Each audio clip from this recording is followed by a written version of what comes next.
fact, it's a moment of pride and privilege for me to be on this podium talking about something which I am very passionate about.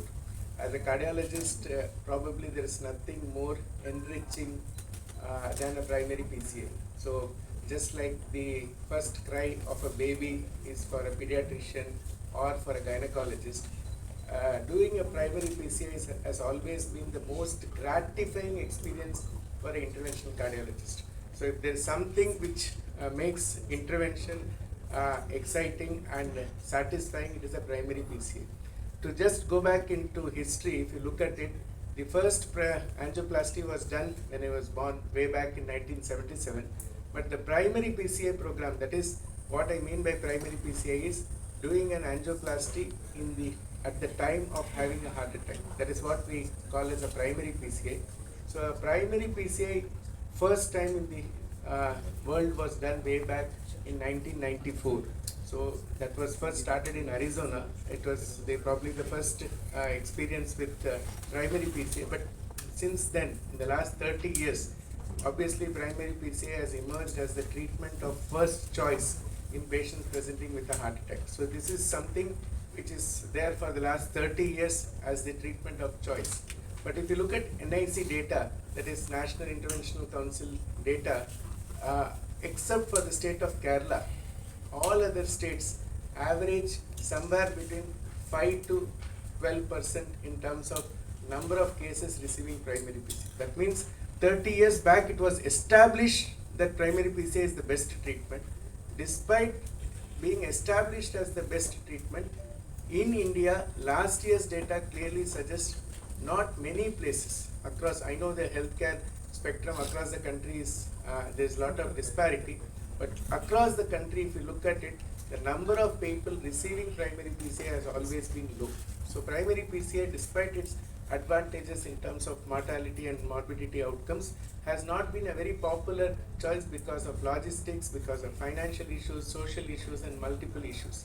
So when we come here in this forum and talk about our achievements on primary PCA, it makes me very happy that we have been able to address patients who are presented with complex scenarios, cardiogenic shock, and patients who have come really sick and then walked home just because we were able to offer primary PCA to them in time. So here, since we have a robust system starting from the ambulance service to the ER to the cath lab, everything seems to operate in a very seamless fashion.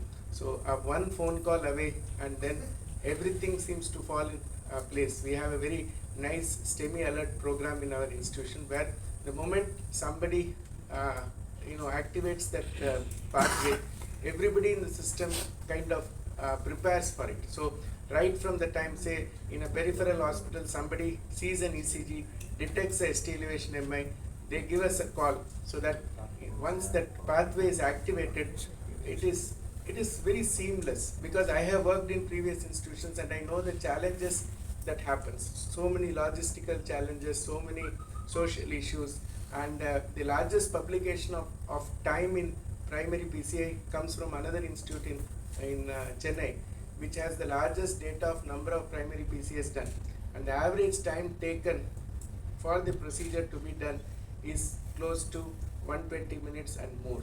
The international standard expected is the door to balloon time should be less than 90 minutes. So why we are gathered here and we are proudly presenting our numbers is, in the last month, the data that my colleague Dr. Sundar will be sharing is our average time taken has been இன்று இங்கே நாம் எதற்காக கூடியிருக்கிறோம் என்றால்,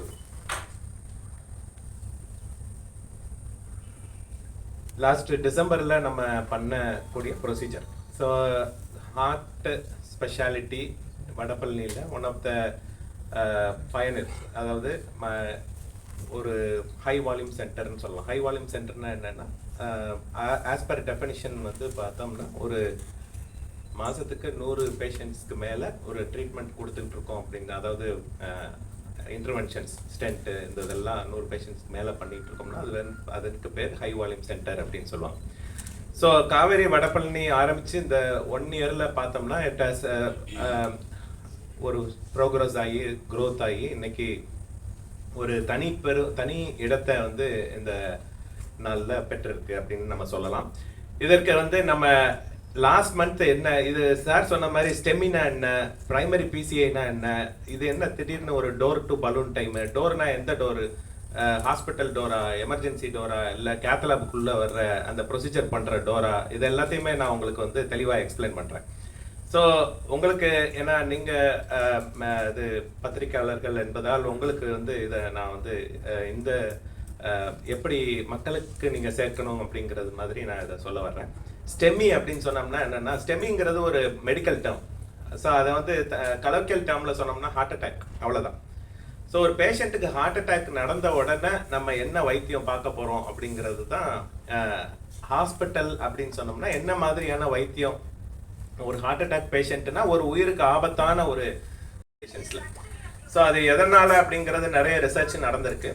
so இப்போ இந்த heart attack வந்ததுனால இப்போ அடுத்து நம்ம என்ன பண்ணுறோம் அப்படின்னு, ஹார்ட் அட்டாக்னா என்ன அப்படின்னு சொன்னோம்னா பேசிக்காக ஒருத்தருக்கு ரத்த குழாயில் இருதயத்துக்கு மொத்தம் 3 ரத்த குழாய்கள் இருக்கு. ரைட் சைடில் 1, லெஃப்ட் சைடில் 2 ரத்த குழாய்கள் இருதயத்துக்கு சப்ளை பண்ணும். இந்த இருதயம் அந்த ரத்த குழாய்கள்ல ரத்தம் வந்து இருதயத்தை ரீச் பண்ணா தான் இருதயம் தன்னால இயங்க முடியும். இதுல ஏதாவது ஒரு பாதிப்பு, அதாவது ரத்த குழாயில அடைப்பு ஏற்பட்டுச்சுன்னா அதற்கு பேர் ஹார்ட் அட்டாக் அப்படின்னு சொல்றோம். ஸோ இந்த ஹார்ட் அட்டாக்கை நம்ம இப்போ பார்த்தோம்னா, இப்போ பார்த்தீங்கன்னா அந்த ரத்த குழாய் வழியாக அப்படி போயிட்டு இருக்கிற சிவப்பு கலர் ரத்தம் திடீர்னு உறைஞ்சு போய் அந்த ஏரியாவே அட்டாக் ஆகுறது தான் இந்த ஹார்ட் அட்டாக்னு சொல்றது. இப்போ இந்த உறைஞ்சு போகிற ரத்தத்தை நம்ம எப்படி அதை சரி பண்ண போகிறோம்? இம்மீடியட்டாக சரி பண்ணணும். ஏன் அப்படின்னு சொன்னோம்னா இதெல்லாம் எண்ட் ஆர்டரிஸ், அதாவது ரத்த குழாய் மொத்தம் 3 தான், கடவுள் படைச்சதில்லை, 3 தான் ரத்த குழாய். இப்போ ஒரு ரத்த குழாய் அடி வாங்கிருச்சு அப்படின்னு சொன்னோம்னா அந்த ரத்த குழாய் சப்ளை பண்ணக்கூடிய அந்த சதை எல்லாமே வந்து பட்டு போயிடும். ஸோ அந்த எவ்வளோ வேகமாக நம்ம அந்த ரத்த குழாயை ஓப்பன் பண்ணி சரி செஞ்சு அந்த ரத்த ஓட்டத்தை சரி பண்ணுறோம் அப்படிங்கிறது தான் ஹார்ட் அட்டாக் ட்ரீட்மெண்ட்டில் சக்ஸஸ். அதனால தான் அந்த டைமை ரொம்ப ரொம்ப ரொம்ப நம்ம சொல்கிறோம். முதல்ல 6 மணி நேரம்னு நம்ம மக்களுக்கு நம்ம தெரியப்படுத்துறதே அதுதான். அந்த ஹார்ட் அட்டாக் நடந்த அந்த 6 மணி நேரத்தில் அந்த ரத்த ஓட்டத்தை சரி பண்ணால் தான் அந்த இது முழு அளவில் இருதயம் இயங்க முடியும். ஒருவேளை டிலே ஆக ஆக ஆக ஒவ்வொரு மசில்ஸும் அது சப்ளை பண்ணக்கூடிய அந்த இடத்துல இருக்கக்கூடிய ஒவ்வொரு மசில்ஸும் அப்படியே பட்டு போய்கிட்டே இருக்கும். நீங்கள் அதுக்கப்புறம் எவ்வளோ லேட்டாக அதை சரி பண்ணாலும் பட்டு போன மசில்ஸ்கள்லாம் திரும்ப வளராது. ஏன்னா அதெல்லாம் ஒன்ஸ் பட்டு போயிடுச்சுன்னா அவ்வளோதான். ஸோ அதனால தான் அந்த டைமை ரொம்ப தடவை சொல்லிக்கிட்டே இருப்பாங்க அந்த ஹார்ட் அட்டாக்கை பொறுத்த வரைக்கும். இதுக்கு 2 வகையாக ட்ரீட் பண்ணுவாங்க. சார் எப்படி சார் நீங்கள் பெரிய ஹாஸ்பிட்டலாக இருக்கிறதுனால நீங்கள் ஸ்டென்ட் பண்ணுறீங்க, ஸோ சின்ன ஹாஸ்பிட்டல்ஸ்லாம் என்ன பண்ணுவாங்க அப்படின்னு சொல்லுவாங்க. ஸோ இதில் வந்து 2 வகையாக ட்ரீட் பண்ணுவாங்க. ஒன்று வந்து த்ரோம்போலைசிஸ், கிளாட்டு, ரத்தம் உறையிறது தானே ஹார்ட் அட்டாக். அந்த ரத்தம் ஓட்டத்தில் ரத்தம் உறைஞ்சி போகிறது தான் ஹார்ட் அட்டாக். அந்த ரத்தம் உறைஞ்சி போகிறத மருந்து மூலமாக கரைக்கிறது ஒரு வகையான ட்ரீட்மெண்ட்டு. இல்லை நம்ம டைரெக்டாக இப்போ கேத்லாப் ஃபெசிலிட்டிஸ், அதாவது ஆன்ஜியோ பண்ணுற ஃபெசிலிட்டிஸ்லாம் இருக்கும்பொழுது அது உள்ளே போய் அந்த கிளாட்டை உறிஞ்சி எடுத்துட்டு, இல்லை பலூன் வச்சு அந்த கிளாட்டை உடைச்சி அதுக்கு உள்ள ஸ்டென்ட்டை போடுறது 2வது வகையான ட்ரீட்மெண்ட். இது 2ம் என்ன வகையான ட்ரீட்மெண்ட்? 2க்கும் வித்தியாசம் இருக்கா? எஸ் இருக்கு. ஏன்னா மேலே சொல்லக்கூடிய clot-busting, அதாவது thrombolysis, அதில் வந்து சக்ஸஸ் ரேட்டு கொஞ்சம் கம்மி. அது வந்து நீங்கள் கற்பனை பண்ணிக்கிட்டீங்கன்னா ஒரு சிமெண்ட்டை வெட்டாக இருந்துச்சுன்னு வச்சுக்கோங்க. வெட்டுனா ஈரமான சிமெண்ட்டு நீங்கள் தரையில் கொட்டுனீங்க, உடனே தண்ணியை ஊற்றி கழுவுனீங்கன்னா கழுவிடும். அதே இதை கொஞ்சம் நேரம் விட்டிங்கன்னா அது இறுகி போயிடும். நீங்கள் தண்ணியை ஊற்றி கழுவுனீங்கன்னா போகாது. அது மாதிரி தான் அந்த கிளாட் ஃபார்ம் ஆக ஆக இறுக்கமாகிக்கிட்டே இருக்கும் அந்த கிளாட். ஸோ அப்போ வந்து இந்த கரைக்கக்கூடிய மருந்தை கொடுத்தோம்னா, லேட்டாக கொடுத்தோம்னா அது கரையாது சில பேர். ஸோ இதோட சக்ஸஸ் ரேட்டு டிபெண்ட்ஸ். 60% கூட சக்ஸஸாக இருக்கலாம், இல்லை 70% சக்ஸஸாக இருக்கலாம். நிறைய பேர், ஒரு சில பேருக்கு அது ஓப்பன் ஆகாமல் ஹார்ட் அட்டாக் பர்சிஸ்டாக இருந்துக்கிட்டே இருக்கும். ஸோ உறுதியான ட்ரீட்மெண்ட், ஒரு கேத்தலாப் செட்டப் இருக்குது அப்படின்னு சொன்னால் உறுதியான ட்ரீட்மெண்ட் டைரெக்டாக ஆன்ஜியோ எடுத்து அந்த கிளாட்டை உடச்சி ஸ்டென்ட் பண்ணுறது தான் உறுதியான ட்ரீட்மெண்ட் அப்படின்னு சொல்லி AH, American guidelines, European guidelines எல்லாரும் சொல்லியிருக்காங்க. ஸோ இதுதான் clot-busting. பார்த்தீங்கன்னா இப்போ நம்ம கொடுக்கக்கூடிய அந்த மருந்து அந்த கிளாட்டை ஓரளவுக்கு தான் கரைக்கும். ஸோ முன்னாடி ஃபார்ம் ஆன கிளாட் எல்லாம் கரையாது. ஸோ இதுதான் அந்த சக்ஸஸ் ரேட்டு கொஞ்சம் கம்மி அந்த த்ரோம்போலைசிஸை பொறுத்த வரைக்கும். ஸோ இப்போ நம்ம பண்ணக்கூடிய அந்த பிரைமரி பிசிஐ அப்படின்னு சொல்லக்கூடிய இது ட்ரீட்மெண்ட் என்னன்னா, இந்த மாதிரி அந்த அடைப்பு வழியாக ஒரு சின்ன வயரை செலுத்தி இந்த மாதிரி பலூனை வச்சு அதை விலக்கி, அந்த அடைப்பை விலக்கி, அதுக்கப்புறம் இந்த மாதிரி ஸ்டென்ட்டை பிறந்துறதுக்கு பேர் தான் பிரைமரி பிசிஐ. இந்த பிசிஐ, இந்த பிரைமரி பிசிஐ அப்படின்னு சொல்றதுக்கு ஏன் பிசிஐனா என்ன, பிரைமரி பிசிஐ என்னன்னா ஹார்ட் அட்டாக் வந்த உடனே அவசரமா எடுத்து அந்த பேஷண்ட்டை காப்பாத்துறதுக்கு பேர் பிரைமரி பிசிஐ. ஸோ இந்த மாதிரி பண்றதுக்கு பேர் தான் இந்த ட்ரீட்மெண்ட். ஸோ இது வந்து ஒரு பேஷண்ட்டுக்கு நாங்கள் பண்ண இது, அதை வந்து ஒரு எக்ஸ்பிளனேஷன். இது மாதிரி தான் வைரஸ் செலுத்தி பலூனை வச்சு அது மாதிரி ஸ்டென்ட்டை பொருத்துவோம். சரி, இப்போ நம்ம ட்ரீட்மெண்ட்டை வந்து உடனே நம்ம பண்ணலைன்னா என்ன பிரச்சனைகள் வரலாம்? உடனே அந்த 6 மணி நேரத்துலையோ இல்லை உடனே பேஷண்ட் வரல. இப்போ நிறைய பேரை நீங்கள் பார்த்துருப்பீங்க, நிறைய பேர் இந்த விளையாண்டுட்டு இருக்கும் போதோ இல்லை ட்ரெட்மில்ல போயிட்டு இருக்கும் போதோ ஹார்ட் அட்டாக் வந்து உடனே இறந்துடுறாங்களே. அவங்கெல்லாம் ஹாஸ்பிட்டல் ரீச் பண்ணுறதுக்கு முன்னாடியே இறந்து போயிடுறாங்களே. ஸோ அவங்களுக்குலாம் இந்த மாதிரி ட்ரீட்மெண்ட் டிலே ஆச்சுன்னா என்ன ஆகுது அப்படின்னு சொன்னோம்னா அரித்மியா. அது வந்து ஹார்ட் வந்து வேகமாக, அதாவது இப்போ எனக்கு வந்து 2 நாள் சாப்பாடு கிடைக்கலன்னா நான் எரிச்சலாக இருப்பேன், உடம்பு ஃபுல்லாக அது மூளையெல்லாம் எரிச்சலாக இருக்கும், யாரை பார்த்தாலும் கோவம் வர்ற மாதிரி. அதே மாதிரி தான் ஹார்ட்டுக்கு ரத்தம் கிடைக்கல அப்படின்னு சொன்னால் அந்த பகுதி மசில்ஸ் எல்லாம் ரொம்ப ரத்தம் கிடைக்காம எரிச்சலாக இருக்கும். பார்த்தீங்கன்னா அந்த கீழே இருக்கக்கூடிய ரிதம் வந்து எவ்வளோ எரிச்சலாக மாறுதுன்னு பார்த்துக்கோங்க. அது மாதிரி தான் இருக்கும் அரித்மியாஸ். இதுதான் முக்கால்வாசி ஹார்ட் அட்டாக் வந்ததுக்கு அப்புறம் இறப்புக்கு காரணம். ஹார்ட்டை வந்து தாறுமாற துடிக்க ஆரம்பிச்சிச்சுன்னா, ஹார்ட் சீராக இயங்கினா தான் இருதயத்துல இருந்து ரத்தம் உடம்புக்கு ஃபுல்லாக வரும். இந்த மாதிரி தாறுமாற துடிச்சதுன்னா உடனே இறந்துடலாம். ஸோ இதுதான் வந்து காம்ப்ளிகேஷன்ஸ். உடனே ட்ரீட் பண்ணலைன்னா இந்த மாதிரியான காம்ப்ளிகேஷன்ஸ் வரலாம். இல்லைன்னா ஹார்ட் ஃபெயிலியர், ரொம்ப டிலே ஆயிடுச்சு, ஹார்ட் மசில்ஸ் எல்லாம் பட்டு போயிடுச்சு அப்படின்னு சொன்னோம்னா அதுக்கப்புறம் ட்ரீட்மெண்ட் பண்ணியும் ஹார்ட் பம்பிங்கை இது பண்ண முடியாது. அந்த மசில்ஸ் எல்லாம் பட்டு போகிறதுனால ஹார்ட் ஃபெயில் ஆயிடும். அதாவது பம்ப் பண்ணுறதுக்கான இயக்கத்துக்கான அதோட எனர்ஜி எல்லாம் கம்மியாயிடும்.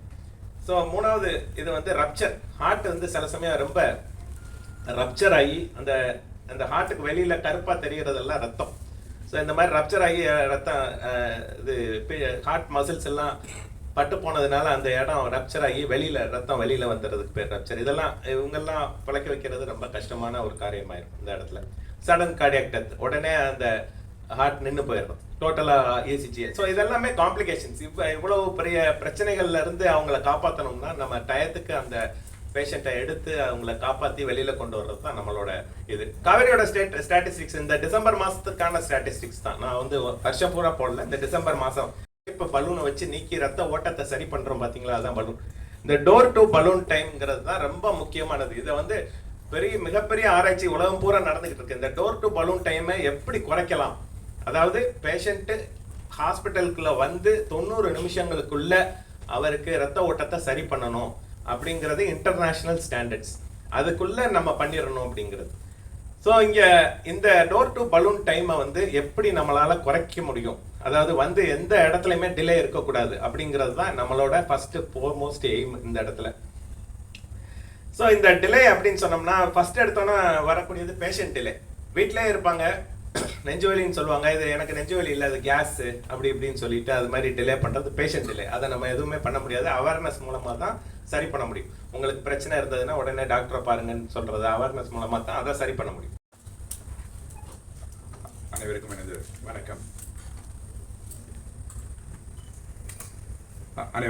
வணக்கம்.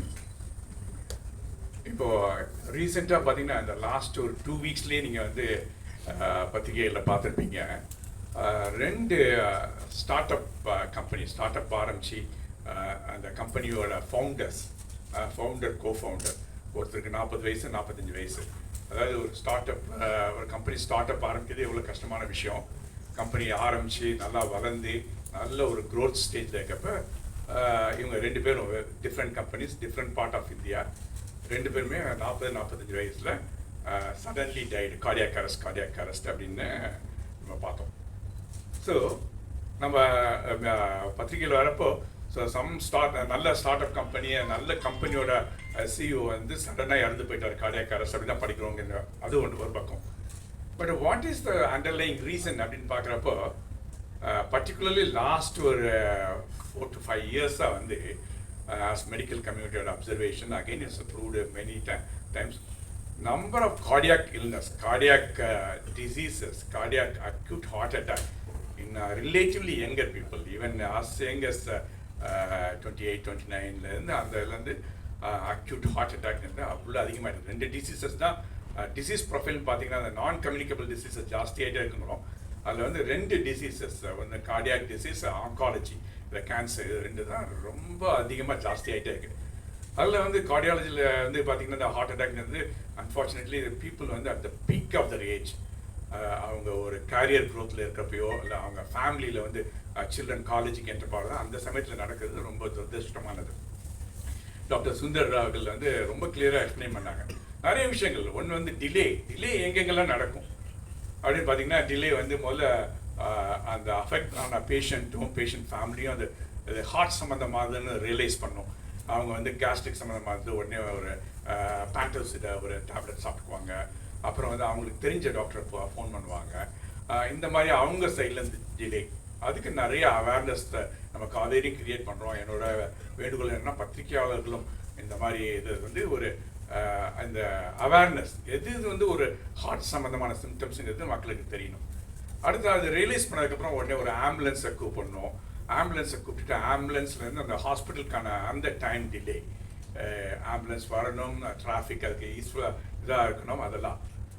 ஸோ இந்த சிஸ்டம்லாம் வந்து பார்த்திங்கன்னா ஒருத்தரோட லீடர்ஷிப் லெவலில் இருக்கப்போ பார்த்தீங்கன்னா வி நார்மலி டிஸ்கிரைப் வந்து ஒரு 3 சர்க்கிள்ஸ். சர்க்கிள் ஆஃப் கண்ட்ரோல், ஒரு நடுப்புற ஒரு புள்ளி எடுத்துட்டோம்னா அதுலேருந்து ஃபஸ்ட்டு சர்க்கிள் வந்து சர்க்கிள் ஆஃப் கண்ட்ரோல், அதுக்கப்புறம் பார்த்தீங்கன்னா சர்க்கிள் ஆஃப் இன்ஃப்ளூயன்ஸ், அதுக்கப்புறம் சர்க்கிள் ஆஃப் கன்சர்ன். அதாவது ஒரு பேஷண்ட் அவங்க சிம்டம்ஸை ரியலைஸ் பண்ண முடியல, இது ஹார்ட் சிம்டம்ஸ் தான் அப்படிங்கிறது வந்து இப்போ as a doctor, as a hospital சிஓவா நான் யோசிச்சு பார்த்தேன்னா அதை என்னோட கண்ட்ரோல் பண்ண முடியாது. அதுக்கு வந்து ஓவராலாக மக்களோட அவேர்னஸ் வரப்போ அதுதான் அந்த circle of concern. My concern, I'm concerned about the patient and the society, but I'm not able to control அதை என்ன பண்ணுறது அப்படிங்கிறது. அடுத்து வந்து சர்க்கிள் ஆஃப் இன்ஃப்ளூயன்ஸுங்கிறது வந்து, அப்புறம் சர்க்கிள் ஆஃப் கண்ட்ரோலுங்கிறது. சர்க்கிள் ஆஃப் இன்ஃப்ளூயன்ஸுங்கிறது அவங்க அங்கேருந்து டிரான்ஸ்போர்ட். நமக்கு வடபல்ல இருந்தாலும் இங்கே பக்கத்தில் அரும்பாக்கம் எங்கேயாவது ஒரு பக்கத்துலேருந்து ஒரு ஃபோன் வருது, இந்த மாதிரி ஒரு பாசிபிள் ஸ்டெமிங்கிறது அக்யூட் ஹார்ட் அட்டாக்ங்கிறது வருது அப்படின்னா அங்கேருந்து ஆம்புலன்ஸில் வந்து உடனடியாக நம்ம ஹாஸ்பிட்டலுக்கு கூப்பிட்டு வர்றது, இந்த ஸ்மார்ட் ஆம்புலன்ஸ் பண்ணுறது. அது சர்க்கிள் ஆஃப் இன்ஃப்ளூயன்ஸ். அது டெஃபினட்டாக ஆஸ் எ இன்ஸ்டிடியூஷன் வந்து 25 இயர்ஸாக நம்ம தமிழ்நாட்டில் இவ்வளோ இது பண்ணிகிட்ருக்கோம். ஆஸ் எ ஒரு ரெப்யூட்டட் ஒரு டெர்ஷரி கேர் பல்நோக்கு மருத்துவமனைனால அதை வந்து நம்ம கண்ட்ரோல் பண்ணுறோம். அடுத்து வந்ததுக்கப்புறம் அதான் அந்த டோர் டு பலூன் டைம். நான் லண்டனில் 15 வருஷம் முதற்கண் நான் வந்து இங்கே அமர்ந்திருக்கும் அனைத்து பத்திரிகையாளருக்கு என்னோட நன்றியை தெரிவித்துக்கிறேன். நீங்கள் இங்கே வந்ததுக்கு வந்து எனக்கு ரொம்ப ரொம்ப மகிழ்ச்சி. முக்கியமான விஷயம் என்னென்னா, நீங்கள் வந்து மருத்துவ துறையில் ஒரு உயிர் காக்கும் செய்தியை நாளைக்கு போட போகிறீங்க பத்திரிக்கை வழியாக. ஏன்னா நம்ம பத்திரிக்கை வந்து நம்ம தமிழ்நாட்டில் மட்டும் இல்லை, நம்ம இந்தியாவில் இருக்கிற பத்திரிக்கை வந்து மருத்துவ அறிவுரைகளை கூறுறதுல முன்னோடியாக நிற்கிது. ஆக்சுவலாக ஒவ்வொரு தடவையும் வந்து ஒரு ப்ரெஸ் மீட்டோ இல்லை ஒரு இன்ஃபர்மேஷனோ கொடுக்கும்போது நம்ம பத்திரிக்கை துறை வந்து அதை வந்து கரெக்டாக என்ன மெசேஜ் சொல்லணும் மக்களுக்கு அப்படின்றத வந்து கரெக்டாக எடுத்துகிட்டு போகிறாங்க. ஈவன் இன்ஃபேக்ட் நம்ம வந்து கோவிட் போதும் சரி, இப்போ ஒரு HMPS வைரஸ்னு ஒன்று வருது, அதை பற்றி சொல்லி பத்திரிக்கையில் வந்து நிறைய போடுறாங்க. ஸோ நாளைக்கு வந்து நீங்கள் வந்து என்ன செய்தி கொண்டு போக போகிறீங்க அப்படின்னா, இந்த டோர் டு பலூன் டைம்ன்றது எவ்வளோ முக்கியம் ஒரு விஷயம். ரெண்டாவது விஷயம், எல்லா பெயினையும் வந்து கேஸ்ட்ரைட்டிஸ் அப்படின்னு நினச்சிக்காம டெஸ்ட் பண்ணணுன்ற 2 மெசேஜ் நாளைக்கு நீங்கள் கொண்டு போகிறீங்க. அதுக்கு முதல்ல என்னுடைய நன்றியை தெரிவித்துக் கொள்கிறேன். ரெண்டாவதாக வந்து I thank Dr. Aravindan for providing the resources and system to establish a continuous non-delay system to provide and achieve this door to balloon down of 49 minutes. And I sincerely thank my entire chest pain management team. I will call them as a chest pain management team who tirelessly work 24/7. ஒரு ஹாஸ்பிட்டலில் ஒரு patient நுழையிறாங்க அப்படின்னா, என்னுடைய ambulance டிரைவர்லேருந்து ambulance பர்சன்லேருந்து emergency physician இமீடியட்டாக கார்டியாலஜிஸ்ட்க்கு information போகிறது, என்னுடைய நான் clinical service people பார்பர்லேருந்து admission போடுறவங்கலேருந்து எல்லாரும் வந்து இது பண்ணுறாங்க. முக்கியமாக நான் மேனேஜ்மெண்ட்டுக்கு எங்கே நன்றி தெரிவிச்சுக்கணும்னு நினைக்கிறேன்னா, ஒரு ஃபேமிலி வந்து டெசிஷன் எடுக்கணும். அதாவது ஒரு செஸ்ட் பெயின் ராத்திரி 3 மணி, அந்த 3 மணிக்கு வந்து நாங்கள் வந்து ஒரு ஆஞ்சியோபிளாஸ்டி பண்ண போகிறோம் அப்படின்னு சொல்கிறதுக்கு வந்து ரொம்ப அழகாக ஒரு கன்சர்ன் ஃபார்ம், இந்த கன்சர்ன் ஃபார்ம் வந்து எழுதி அப்படிலாம் இருக்காது, படம் வரைஞ்சி அதில் வந்து என்ன நடக்கும், இது பண்ணலைன்னா என்ன நடக்கும், அப்படின்றத சொல்கிறாங்க. ரெண்டாவது வந்து 3 மணிக்கு யாரும் வந்து அனைத்துக்கு இவ்வளோ பணம் செலவாகும் அந்த மாதிரி ஒரு இதுக்கும் அவங்கள உட்படுத்துறது இல்லை. அதில் வந்து மேனேஜ்மெண்ட் வந்து ரொம்ப க்ளீனாக அவங்களுக்கு இன்ஸ்ட்ரக்ஷன்ஸ் கொடுத்துருக்காங்க. அதனால் எங்களால் இதை ரொம்ப நல்லா அச்சீவ் பண்ண முடியுது. எங்களுடைய கன்சென்ட் டைம் வந்து only 5 minutes. Okay, so I thank management for that effort.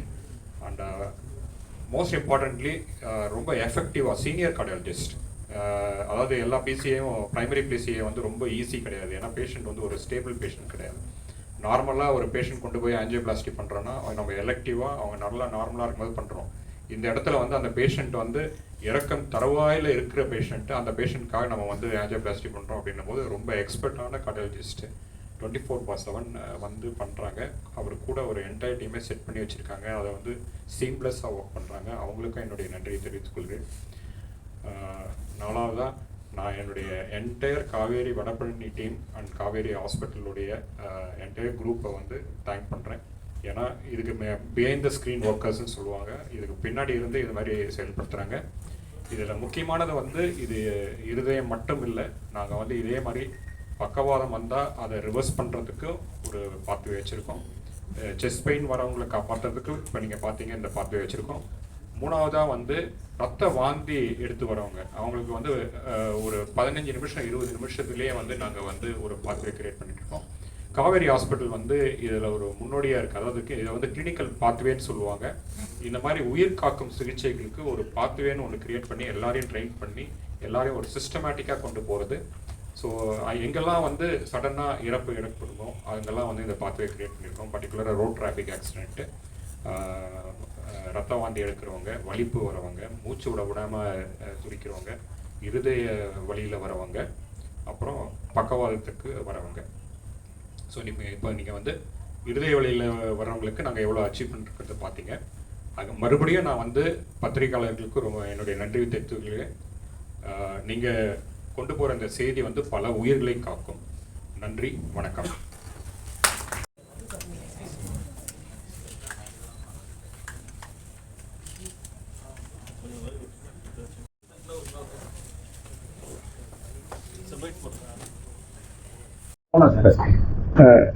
நான் doctor Manohar, senior consultant cardiologist, Kaveri hospital, Vadapalani.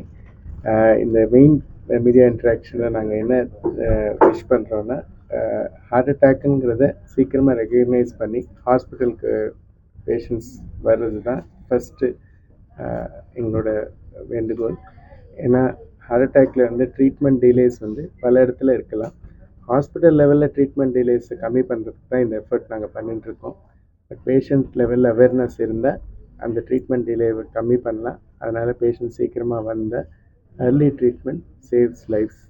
Time is muscle. அதனால் எவ்வளோ சீக்கிரம் பீப்புளுக்கு ஹார்ட் அட்டாக்னு தெரியுதோ அவங்க ஹார்ட் அட்டாக்கு ட்ரீட்மெண்ட் எடுக்கணும்னு எஃபர்ட் பண்ண ஹாஸ்பிட்டல் சைட்லேருந்து we will make the best effort to save lives. வணக்கம். Kauvery hospital Vadapalani cardiac team. இதில் professor Manohar, doctor Mahesh, doctor Mahadevan and my self.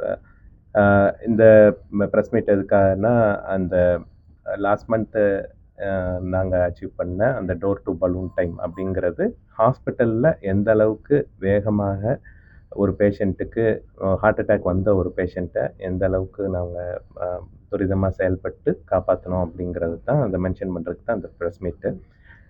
Sir Manohar sir சொன்ன மாதிரி பேஷண்ட் லெவலில் டிலே, அதாவது ஒரு பேஷண்ட்டுக்கு நெஞ்சு வலியோ இதுவோ இருக்கும் பொழுது, அவரை சந்தேகமாக இருக்கும் பொழுதே ஒரு டாக்டர்கிட்டையோ ஒரு ஹாஸ்பிட்டல்லையோ வந்து செக் பண்ணிக்கிறது நல்லது. அப்படிங்கிறது பேஷண்ட் லெவலில் ஏற்படக்கூடிய டிலேயை நம்ம தடுக்கலாம். அதுக்கு அவேர்னஸ் ஆஃப் ஹார்ட் அட்டாக் ரொம்ப முக்கியம். அதற்கு பத்திரிகையாளர்கள் நீங்கள் மக்களிடம் கொண்டு சேர்க்கக்கூடிய இந்த செய்தி ரொம்ப முக்கியமானது. ரெண்டாவது, ஹாஸ்பிட்டல் ரிலேட்டட் டிலேஸ், இந்த சென்ஸ் ஹாஸ்பிட்டலுக்குள்ளே வந்ததுக்கப்புறம் வரக்கூடிய சிஸ்டம் டிலேஸ், அது எதுவுமே அதெல்லாம் இருக்கக்கூடாது அப்படிங்கிறது தான் அந்த காவேரி ஹாஸ்பிட்டல் வடபழனியோட ப்ரோட்டோக்கால். ஸோ அதில் ஸ்ட்ரீம்லைன் ஆனதுனால தான் ஒரு பேஷண்ட் ஹாஸ்பிட்டலுக்குள்ளே வந்து அவரோட ஹார்ட் அட்டாக் சரி செய்யப்படுற அந்த நிமிஷங்களுக்கு பேர் தான் டோர் டு பலூன் டைம். அது வந்து 90 நிமிஷங்களுக்குள்ளே ஒரு ஹார்ட் அட்டாக் பேஷண்ட்டை நம்ம ரத்த ஓட்டத்தை சரி பண்ணணும் அப்படிங்கிறது தான் இன்டர்நேஷ்னல் ஸ்டாண்டர்ட்ஸ். இப்போ லாஸ்ட் மந்த் வந்த 15 ஹார்ட் அட்டாக் பேஷண்ட்டுக்கும் எங்களோட ஆவரேஜ் ட்ரீட்மெண்ட் டைமே வந்து 49 நிமிடங்கள். கிட்டத்தட்ட அதில் சரி பாதியாக குறைஞ்சிருக்கு. இதுக்கு எல்லாத்துக்குமே என்ன காரணம் அப்படின்னு சொன்னோம்னா, எல்லாமே ஒரு கோஆர்டினேட்டட் ஒர்க்கு. ரைட் ஃப்ரம் ஒரு பேஷண்ட் உள்ளே நுழைஞ்சதுக்கப்புறம் இந்த எமர்ஜென்சி டிபார்ட்மெண்ட்டில் அவங்கள அசஸ் பண்ணுறதுல ஆகட்டும், ஸ்டெமி அலர்ட், அதாவது ஹார்ட் அட்டாக் பேஷண்ட் வந்தோன்னே ஒரு அலர்ட் எங்களுக்கு கொடுப்பாங்க. ஸோ அது வந்து ஒரு டீமாகவே இது அலர்ட் வரும். ஸோ உடனே right from the emergency team doctor அவங்க பேஷண்ட்டை ப்ரிப்பேர் பண்ணுறதாகட்டும், லிஃப்ட்டு ஸ்டாப் பண்ணி லிஃப்ட்டில் அந்த பேஷண்ட்டை கொண்டு வர்றதாகட்டும், பேஷண்ட்டை ப்ரிப்பேர் பண்ணி அந்த கேத்தலாப் என்ற சிகிச்சை கூடத்துக்குள்ளே கொண்டு போகும்போது இந்த கேத்தலாப் டீம் ஆல்ரெடி ரெடியாக இருப்பாங்க. அது வந்து நைட்டு 1 மணினாலும் சரி, 3 மணினாலும் சரி, அந்த இதில் டிலே இருக்காது. அதே மாதிரி இன்ஹவுஸ் கார்டியாலஜிஸ்ட், இது மாதிரி senior cardiologist like Manohar, Mahesh and Mahadevan எல்லாருமே இன்ஹவுஸ் அந்தந்த டியூட்டி ஆன் கால் டுவேல அவங்க இன்ஹவுஸாக இருந்து வரக்கூடிய பேஷண்ட்டை உடனே ட்ரீட் பண்ணுறது. இந்த டிலேஸ் எதுவுமே இல்லாததுனால தான் இந்த டோர் டு பலூன் டைமான 49 நிமிஷத்தை எங்களால் அச்சீவ் பண்ண முடிஞ்சுது. அண்டு இந்த சிகிச்சையின் மூலமாக அத்தனை பேஷண்ட்டும், அந்த 15 பேஷண்ட்டும் நல்லபடியாக வீட்டுக்கு திரும்பினாங்கிறதையும் உங்கள்கிட்ட சொல்லிக்கிறேன். Thank you sir. Okay, thanks.